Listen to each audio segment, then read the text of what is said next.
2026 Tamil Nadu higher secondary எக்ஸாமினேஷன்ஸ்ல maths, physics, கெமிஸ்ட்ரிக்கான examinations முடிஞ்சிருச்சு. கட் ஆஃப் இந்த இடத்துல இன்ஜினியரிங் போகணும் அப்படின்னு நினைக்கிறவங்களுக்கு வந்து ரொம்பவே ஒரு மைண்ட் அப்படியே பிச்சுக்கிட்டு யோசிக்கிற அளவுக்கு இருக்கிற ஒரே ஒரு விஷயம்னா டிஎன்இஏ கட் ஆஃப்.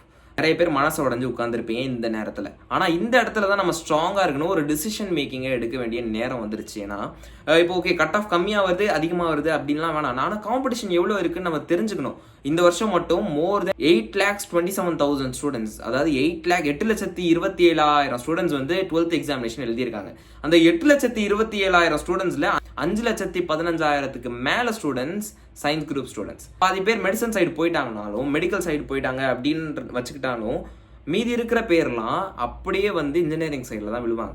இந்த இன்ஜினியரிங் சைட்ஸில் வர்றதுனால தான் நம்ம காம்படிஷன் அதிகமாகுது. காம்படிஷன் அதிகமாக இருக்கிறதுனால தான் சீட்ஸ் கிடைக்க மாட்டேங்குது. கட் ஆஃப் மட்டுமே நம்பி இருக்காம அடுத்த ஸ்டெப்புக்கு நம்ம போகணும். அதாவது டீம்டு யூனிவர்சிட்டி போறீங்களா, மேனேஜ்மெண்ட் கோட்டா போறீங்களா? ஏன்னா நம்ம கட் ஆஃப் நமக்கு தெரிஞ்சிருக்கும். போன வருஷம் மட்டும் 199 to 200 நிறைய thousands ஆஃப் ஸ்டூடெண்ட்ஸ். அப்போ காம்படிஷன் எவ்வளோ அதிகமாக இருக்குன்றதை நீங்களே பார்த்து தெரிஞ்சுக்கோங்க.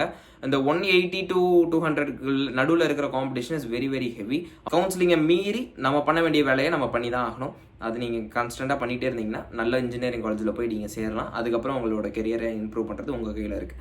இந்த மாதிரியான அப்டேட்ஸ் உங்களுக்கு பிடிச்சிருந்துச்சு அப்படின்னா வாய்ஸ் ஆஃப் சப்ஸ்கிரைப் பண்ணிக்கோங்க.